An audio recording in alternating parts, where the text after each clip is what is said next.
Captain Lee Hannah felt her boots click against the polished metal floor as she walked through the entrance of Kepler Station. The enormous space station stretched out before her like a small city floating in the darkness of space. Hundreds of different alien creatures moved through the wide corridors, their strange voices mixing together in a constant buzz of conversation and business deals. Hannah adjusted the small device on her wrist that showed her diplomatic papers. The green light meant she was cleared for all areas of the station. She had made this trip dozens of times before, always for the same reason. The Vorthok Consortium needed to discuss trade agreements with Earth's colonies, and she was one of the few humans who could speak their language fluently. The meeting room was on the 15th level of the station. As the elevator carried her upward, Hannah watched through the transparent walls as ships of all sizes docked and departed from the massive structure. Some were sleek human vessels. Others looked like living creatures, with organic curves and strange appendages. The galaxy was full of wonders that still amazed her even after 10 years of diplomatic service. When the elevator doors opened, the first thing that hit her was the smell. Vorthok breath always reminded her of rotten eggs mixed with burning metal. It was not pleasant, but she had learned to ignore it during negotiations. Professional diplomats had to deal with much worse things than bad smells. Ambassador Thrakmer was waiting for her in the conference room. He stood nearly 8 feet tall, with dark green scales covering his reptilian body. His yellow eyes tracked her movement as she entered the room. Despite his intimidating appearance, Hannah had worked with him many times and found him to be reasonable and fair in business matters. Captain Lee Thrakmer said in his deep, rumbling voice, "Ash! Welcome back to Kepler Station. I trust your journey was comfortable." "Thank you, Ambassador. The new transport ships are much faster than the old ones. I made the trip in half the usual time." She took her seat at the round table in the center of the room. The chairs were designed to accommodate different alien body types, so hers was much smaller than the others. Several other Vorthok officials were present, including some younger ones she had not met before. The first hour of discussions went exactly as planned. They reviewed shipping schedules, discussed payment terms, and worked out details about mining rights on 3 different planets. Hannah was pleased with how smoothly everything was proceeding. These routine meetings usually finished quickly when both sides came prepared. Then the conversation turned to shipping routes through the Kepler sector. This was where things often became complicated. The Vorthok wanted to use the fastest routes, which happened to pass very close to several human colonies. Earth's government preferred that large alien cargo ships stayed farther away from populated areas. "The detour you are requesting will add 2 weeks to every shipment," Thrakmer explained. "This increases our costs significantly, understand?" "Your concerns?" Hannah replied. "But the safety of our colonists must come first. We are willing to offer a discount on the mineral prices to offset the additional travel time." One of the younger Vorthok officials, who had been silent until now, suddenly spoke up. His name tag identified him as Veltar, and he appeared to be some kind of military advisor based on the decorations on his uniform. "The humans always make these demands," he said in a harsh tone. "They act as if their colonies are more important than efficient trade. Perhaps they have forgotten that they are just one small species among many in this galaxy." Hannah felt her jaw tighten, but she kept her voice calm and professional. "We are not trying to be difficult, Officer Veltar. We simply want to ensure that our trade relationships do not put our citizens at risk." "Citizens?" Veltar laughed, a sound like grinding stone. "You speak as if humans matter more than other species. Humans demand too much. Perhaps they need to be reminded of their place in the galactic order." Before Hannah could respond to this insult, something happened that changed everything. Veltar stood up from his chair and reached across the table toward her. His large clawed hand closed around her wrist with enough force to hurt. The reaction was immediate and terrifying. Every alien in the room stopped moving as if they had been turned to stone. The constant background noise of conversation and activity throughout the station seemed to die away to nothing. Even the air circulation system seemed to grow quiet. "Ambassador." Thrakmer's yellow eyes grew wide with what looked like pure terror. His mouth opened and closed several times before he managed to speak. "Release her. Release her now," he bellowed at the top of his voice. Veltar looked confused by the sudden change in atmosphere. He loosened his grip on Hannah's wrist, but did not let go completely. "I was merely making a point about human arrogance," he said. "You fool," Thrakmer shouted. "You have any idea what you have done?" The doors to the conference room burst open with a loud crash. Armed security guards rushed in, but they were not coming to arrest Hannah. Instead, they formed a protective circle around her chair. Their weapons pointed outward at everyone else in the room. The security chief was a Centaurian, with 4 arms and pale blue skin. Hannah could see that all 4 of his hands were shaking as he approached the table. His species was known for being calm under pressure, so his obvious fear was shocking to see. "Captain Lee," the security chief said, his voice trembling like a leaf in the wind, "I offer the deepest and most sincere apologies of Kepler Station management. Are you injured? Do you require immediate medical attention? Our best doctors are standing by and ready to treat any harm you may have suffered." Hannah stared at the security chief in complete bewilderment. "I am fine. My wrist is a little sore, but there is no serious damage. What exactly is happening here?" Of the security guards had moved to either side of Veltar and were escorting him away from the table. The young Vorthok looked as confused as Hannah felt.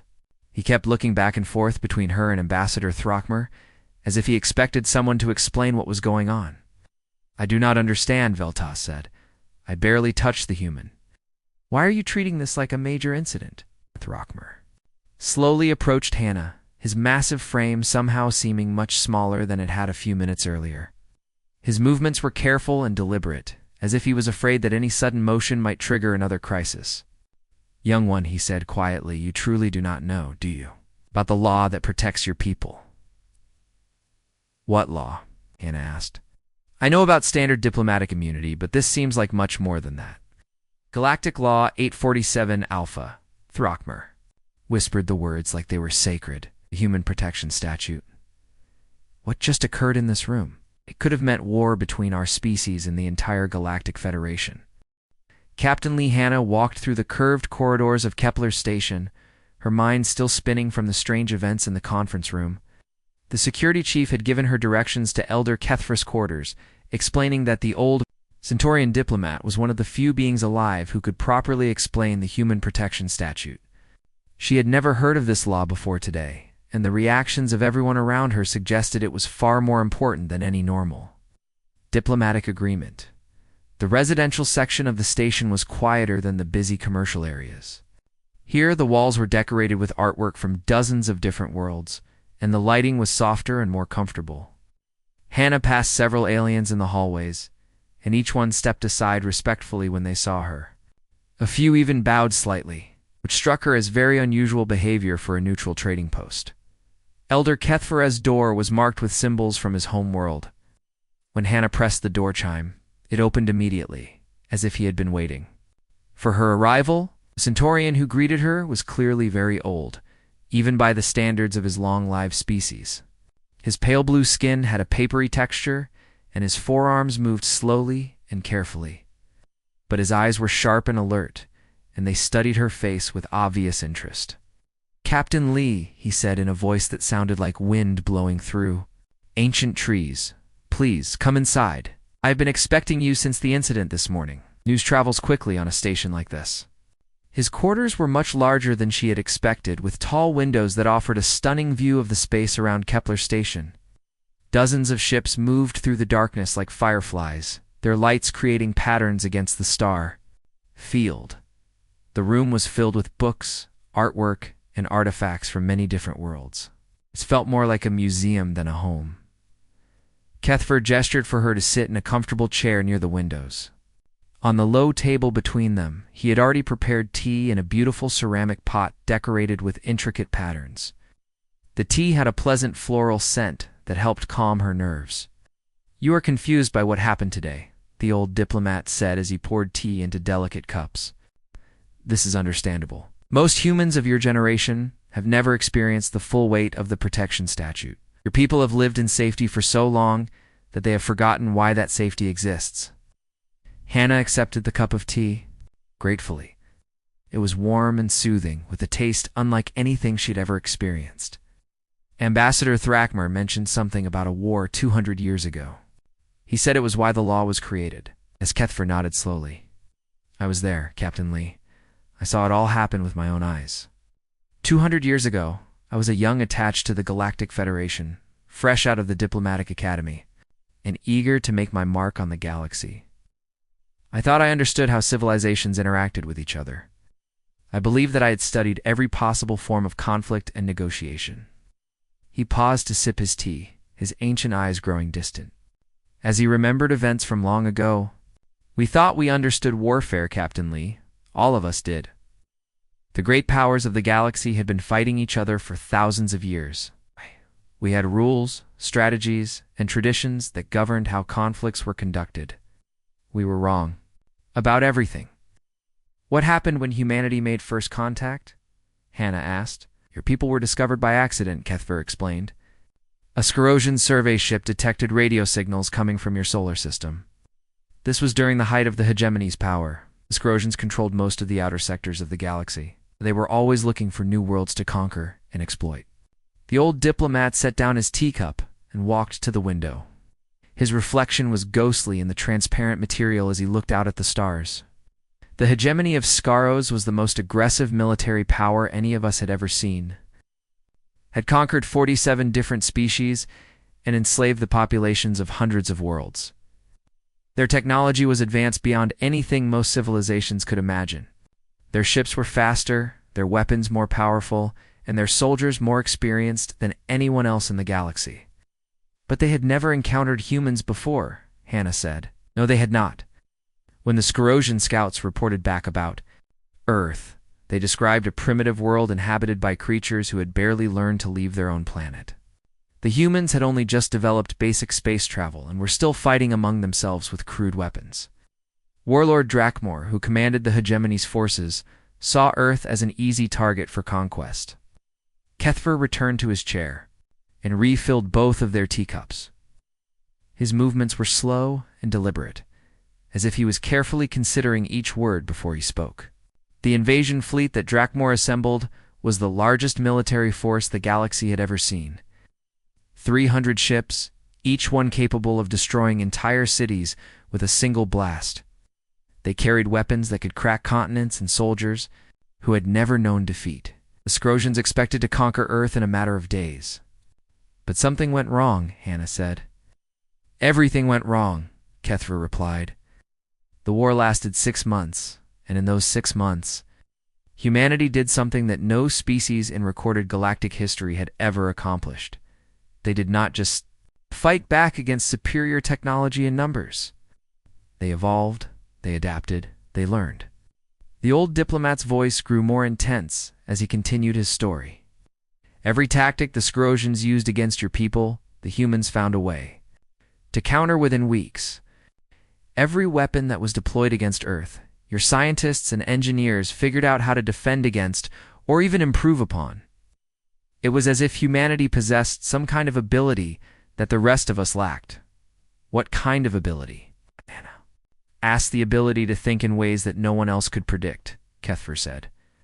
When the Scorosians attacked your orbital installations, humans somehow managed to capture several of their ships intact. Within a month, Earth's engineers had not only figured out how the alien technology worked, but they had found ways to make it better. They took weapons designed by the most advanced military civilization in the galaxy and improved them. Hannah felt a chill run down her spine as she listened to the old diplomat's words. How is that possible? We had barely achieved spaceflight. Is exactly what made it so terrifying, Kethfer replied. Your species took our own technology and made it superior to anything we had ever created. The final battle of the war took place in orbit around Earth. The Scorosian fleet surrounded your planet with their flagship at the center, preparing to use their planet-killer cannons to destroy every major city on the surface. What happened? People somehow managed to hijack the weapon systems of the flagship itself. They turned the Scorosians' own planet-killer cannons against the invasion fleet. Entire battle groups were destroyed by their own ships. 300 ships were reduced. 230 in a matter of days. Warlord Drakmor himself died when his own flagship's weapons overloaded and exploded. Cuthbert's voice grew quiet as he finished his tale. The hegemony surrendered unconditionally. They had never surrendered to anyone before in their entire history. But it was not just the military victory that shocked the galaxy, Captain. It was how your people fought. They fought like they were protecting something sacred. Every human became a soldier. Every city became a fortress. They showed us what desperation combined with ingenuity could accomplish. So the galaxy decided. To protect us out of fear, Hannah asked. The old diplomat's smile was sad but knowing. Not fear alone, young one. Respect and perhaps wisdom. We realized that humanity represented something unique in the galaxy. Something that should be preserved, rather than destroyed. Captain Lee Hannah descended deeper into Kepler Station than she had ever been before. The elevator carried her past the commercial levels, past the residential areas, and down into the restricted sections that most visitors never saw. Elder Cuthbert had given her a special security pass that glowed with symbols she could not read. The old Centaurian had explained that these archives contained some of the most important documents in galactic history, records that were kept secret from most beings in the galaxy. The archive level was much quieter than the rest of the station. The walls were lined with strange metal that seemed to absorb sound, and the air had a different quality to it, as if it was being constantly filtered and purified. Hannah passed several security checkpoints, each one scanning her pass and her biometric data before allowing her to continue deeper into the facility. The main archive chamber was enormous, with a ceiling that disappeared into darkness above her head. Thousands of storage units lined the walls, each one containing historical records from different worlds and civilizations. In the center of the room stood a single workstation with holographic displays and controls that looked more advanced than anything she had seen on Earth. A mechanical voice greeted her as she approached the workstation. "Welcome, Captain Lee. Elder Cuthbert has authorized your access to classification level 7 materials. Please specify your research parameters." "I want to see the records of the Great Assembly of 2225, Hannah said. The session where Galactic Law 847 Alpha was passed. The holographic displays flickered to life around her, creating a three-dimensional recreation of events that had happened 2 centuries ago.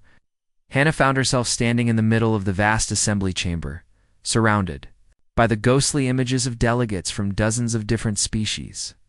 The level of detail was incredible. She could see individual expressions on alien faces and hear the whispered conversations between representatives. The Federation speaker stood at the center of the chamber, a tall, thin being with pale skin and large, dark eyes. When he spoke, his voice carried clearly through the enormous space without any need for amplification. "The motion before the assembly today," the speaker announced, "concerns the species known as humans of the planet Earth.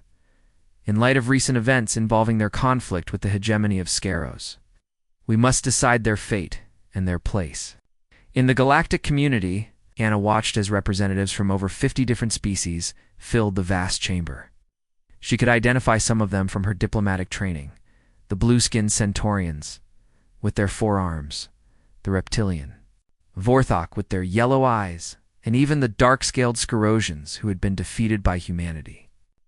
But there were many others she had never seen before, creatures with forms so alien that she could barely understand how they moved or communicated. What struck her most was the atmosphere in the chamber.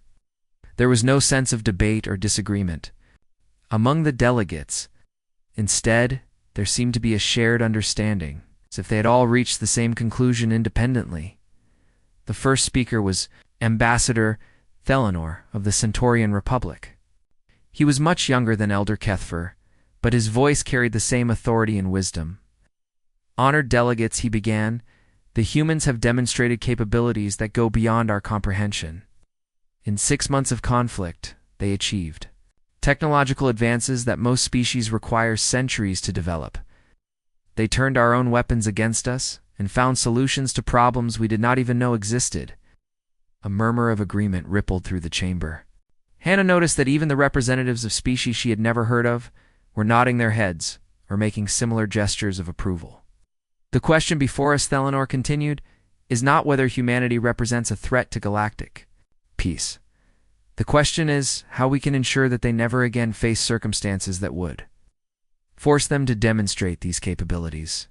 They must be protected not from us, but from what they might become if threatened again. The next speaker was even more shocking. The Scorosian delegate rose from his seat, his dark scales gleaming under the chamber's lights. Species had been completely defeated by humanity, their mighty fleet destroyed, and their empire broken. Yet when he spoke, there was no anger or desire for revenge in his voice. My people have experienced human warfare firsthand, the Scorosian said. We have seen what they can accomplish when their survival is threatened. Do not seek containment or restrictions upon humanity. Instead, we propose absolute protection. Let no species repeat the mistakes that we made. Let no civilization force humanity to show the galaxy what they are truly capable of. One by one, other representatives stood. To speak, the pattern was the same every time. Species after species declared their support for protecting humanity.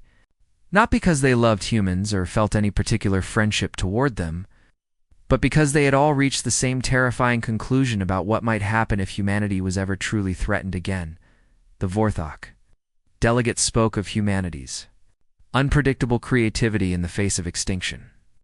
The Zentari representative described humans as a species that becomes more dangerous when cornered. Even the normally peaceful Ikari declared that humanity must be shielded from any circumstance that might awaken their full potential.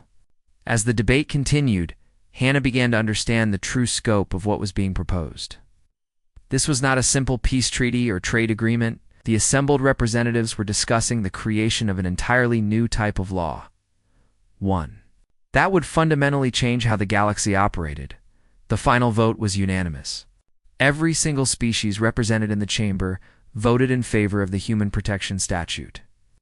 The law was sweeping in its scope and unprecedented in galactic history. Any act of aggression against a human being would be considered an attack on the entire Galactic Federation. Human colonies would be defended by combined fleets from all member species. Human trade routes would be protected by joint task forces. Human diplomatic missions would be granted immunity that extended far beyond normal protocols. But the most shocking revelation came when the Federation speaker read the law's final clause aloud. Should humanity ever face existential threat from any source, all member species pledged their full military and technological resources to their defense. Regardless of cost, regardless of distance, and regardless of any other political considerations. Hannah paused the recording, her hands shaking. As she reached for the controls, "They made us untouchable," she whispered to herself in the empty chamber. The holographic displays showed her additional information as she scrolled through the implementation records. Within just 10 years of the law's passage, the Federation had established a permanent defense fleet known as the Human Protection Force. This fleet consisted of ships and crews from every member species, all working together for the sole purpose of protecting humanity. The numbers were staggering. The galaxy had voluntarily created the largest military force in known history, dedicated entirely to protecting one species. The final entry in the archive made her blood run cold as she read the details. Total fleet. Strength: 50,000 vessels. Standing orders: respond to any threat against human lives with overwhelming force. Authorization level: automatic. They had not just made humanity untouchable, they had made threatening humans equivalent to declaring war on the entire galaxy. Captain Lihana walked through the human residential sector of Kepler Station with a heavy heart. The corridors here were different from the rest of the station, warmer, more colorful, and designed with human comfort in mind. The walls were painted in soft earth tones, and the lighting mimicked the natural daylight cycles of Earth. It was a beautiful place to live. But now she wondered if it was also a cage.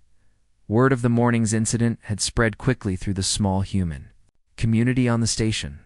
When she had requested a meeting with the other humans, dozens of people had shown up. The common area was now packed with traders, researchers, engineers, and military personnel, all eager to hear what she had learned about the mysterious law that protected them. The common area was designed like a comfortable living room, with soft couches and chairs arranged in small groups. Large windows showed the starfield beyond the station, and plants from Earth grew in carefully tended gardens. along the walls. It should have felt like home, but the atmosphere in the room was tense and uncertain. Dr. Kim Ji-won was the first to speak. She was a xenobiologist who had been studying alien life forms on the station for 3 years. Her research focused on how different species adapted to life in space, and she was considered one of the leading experts in her field. But now she looked troubled and confused. "Captain Lee," she said, "we have all heard rumors about what happened in the conference room this morning. Is it true that the Vorthok delegate was arrested just for touching you?" "Not arrested," Hannah replied, "but removed from the station immediately. And yes, it is true that none of the alien species can touch us without causing a major diplomatic incident." "Why?" asked Engineer Choi So-min, a woman who had been working on the station's life support systems for 2 years. "We work alongside aliens every day, shake hands with them, share meals with them, and collaborate on projects. Why would touching suddenly become such a serious problem?" Hannah looked around the room at the faces of her fellow humans. Most of them were young, born long after the war with the hegemony. They had grown up in a galaxy where humans were respected and protected, but they had never been told the full truth about why that protection existed. "There is a law," she began. "Galactic Law at 847 Alpha, also known as the Human Protection Statute. It was passed 200 years ago. After humanity defeated the Scarosian invasion of Earth, the law makes any act of aggression against a human being equivalent to an attack on the entire Galactic Federation." The room fell silent as people absorbed this information. Finally, Commander Park Min-ho spoke up. He was a young officer from the Human Defense Corps, assigned to coordinate security for human civilians in the outer colonies. His military training was obvious in his posture and the way he carried himself. "So that is why I keep getting rejected from certain assignments," he said, his voice filled with frustration. "I have been trying to join the Federation Security Force for 2 years. Every time I apply, they tell me that humans are not eligible for hazardous duty assignments. I thought it was because they did not trust our abilities." "It is not about trust," Hannah said. "It is about the law. The entire galaxy has agreed to protect us, even from ourselves." Commander Park slammed his fist on the coffee table in front of him, making several people jump. "'Cause they are treating us like children. We are the most protected species in the galaxy, and for what? We are not even allowed to participate in peacekeeping missions anymore. When conflicts arise between other species, human diplomats are kept far away from the negotiations." "Maybe that is for the best," suggested Engineer Choi. "We have good lives here. Ow. Our trade routes are safe, our colonies are protected, and we can travel anywhere in the galaxy without fear. Why would we want to give that up to get involved in dangerous situations? 'Cause we are not living," Commander Park shot back. "We are existing in a bubble. You know what happened when I applied for a position with the Federation Security Force? They told me humans were not eligible for hazardous duty assignments. Not because we are not qualified, because of some law passed 2 centuries ago by aliens who were afraid of what we might do." Dr. Kim had been listening quietly to this exchange, but now she spoke up again. "I have been thinking about this a lot lately," she said. "What if they are not just protecting us from external threats? What if they are protecting the galaxy from us?" The room fell completely silent. Everyone turned to look at her, waiting for her to explain what she meant. "Think about it," she continued. "The historical records show that in 6 months of war, our ancestors developed technologies that the galaxy had never seen before, took alien weapons and made them better. They found solutions to problems that had puzzled other species. For centuries, they turned the enemy's own ships against them." "That was 200 years ago," said a young trader named Lee Jun-ho. "We are not the same people who fought that war." "Are we not?" Dr. Kim asked. "What if the law is not about keeping us safe? What if it is about keeping us from becoming something that even the Federation cannot control?" Commander Park's expression grew dark as he considered her words. "You are saying they are afraid of what we might become if we were actually challenged again." "I am saying," Dr. Kim replied, "that maybe we should be asking ourselves an important question. Are we still the same species that defeated the hegemony? Or have 2 centuries of protection made us something else entirely?" A young researcher named Song Murray spoke up from the back of the room. "But what does it matter? We are safe, We are prosperous, and we are respected throughout the galaxy. Is that not enough? Is it? Asked Commander Park. When was the last time humans faced a real challenge? When was the last time we had to solve a problem that no one else could solve?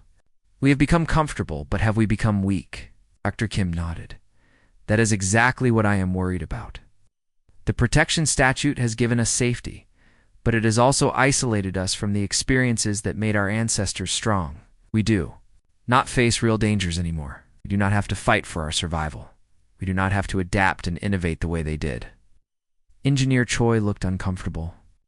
But surely that is a good thing. War and conflict are terrible. Why would we want to bring those experiences back? Because, Commander Park said quietly, those experiences are what made us human. They are what made us special. Without them, we are just another species living under the protection of stronger powers. The room remained silent as everyone considered the implications of what they had heard. Finally, Captain Lee Hanna spoke again. The question we need to ask ourselves, she said, is whether we are still the species that the galaxy fears enough to protect, or whether we have become something else, something that needs protection because it can no longer protect itself. The weight of that question settled over the room like a heavy blanket. Outside the windows, the stars continued their eternal dance, indifferent to the struggles of the small group of humans questioning their place in the galaxy. The emergency alarms of Research Station Harmony cut through the silence of space like a knife.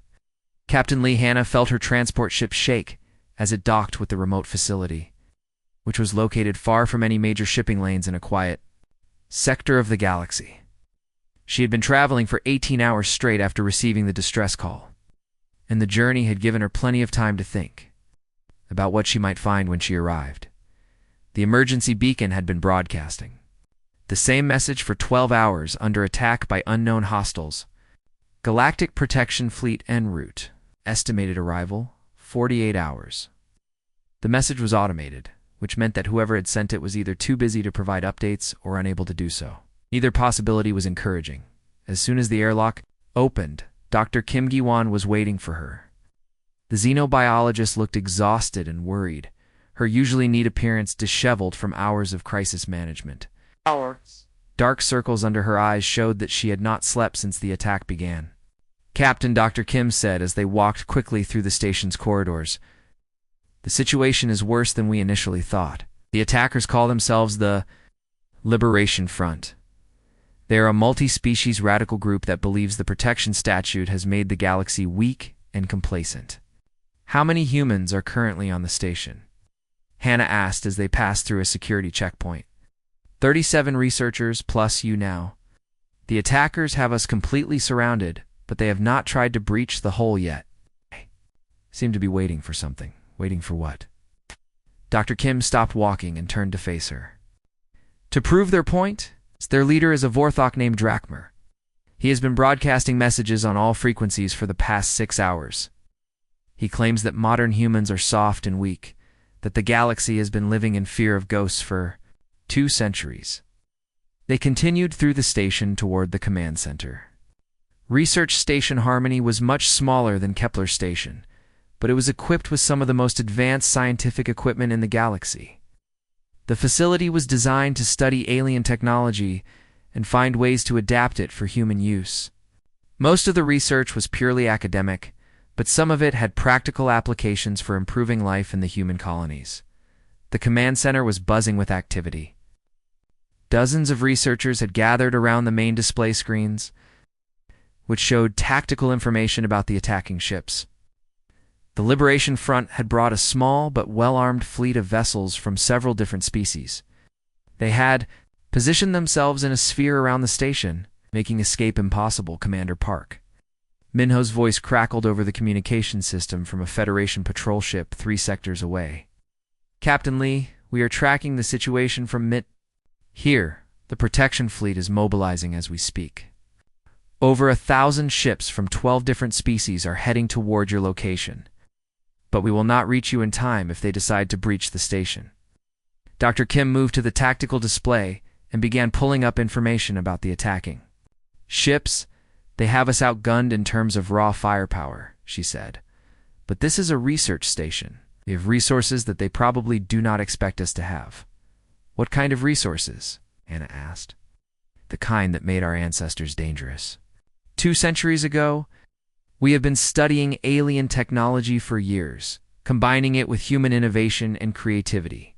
The question is, do we wait for rescue or do we remind the galaxy why the protection statute exists in the first place?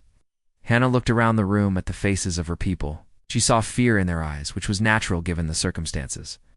But she also saw something else, a spark of determination that reminded her of the stories.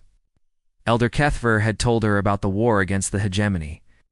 These researchers were not soldiers, but they were still human. They still carried the same genetic heritage that had once turned the tide against impossible odds. Dr. Kim, she said, what do you need to make this work? 6 hours and complete access to the station's fabrication bays. These raiders want to see what modern humans are capable of. Let us show them what happens when you corner a species that has spent 2 centuries studying how to improve alien technology. As the research team dispersed to begin their work, Hannah made her way to the communication center. She opened a channel to the Liberation Front ships and waited for a response. When it came, the voice was harsh and filled with contempt. This is Captain Lee Hannah of the Galactic Federation, she said. You want to test whether humans deserve protection? Come and find out. The response was immediate and aggressive. We will prove that you are weak, human. The galaxy will see that the old fears are dead and that your species no longer deserves special treatment. Hannah smiled grimly as she closed the channel. The old fears are not dead, she said to herself. They've just been sleeping. For the next 6 hours, the researchers worked with a focus and intensity that surprised even Hannah. They moved through the station like a well-coordinated team. Even though most of them had never worked together before.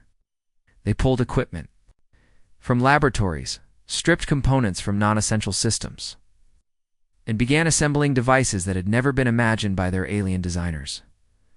Dr. Kim supervised the work from the main fabrication bay, where teams of humans were combining alien technology in ways that defied conventional understanding. They took Centaurian energy shields and modified them with Vorthok power cores. They adapted Scorosian weapon systems to work with human targeting computers. They created hybrid technologies that should not have been possible. When the Liberation Front finally decided to breach the station's outer hull, they found something they had not expected. The human researchers had turned Research Station Harmony itself into a weapon. Using their own innovative modifications to alien technology, the station's defensive systems had been completely rebuilt, using a combination of technologies from a dozen different species. The attack was over in minutes. The Liberation Front ships found themselves facing weapons that they could not understand, and defenses that they could not penetrate.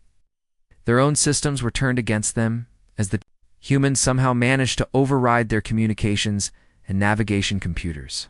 One by one, the attacking vessels were disabled, and their crews forced to surrender as the protection fleet arrived to find the raiders' ships floating helplessly in space and their crews in custody.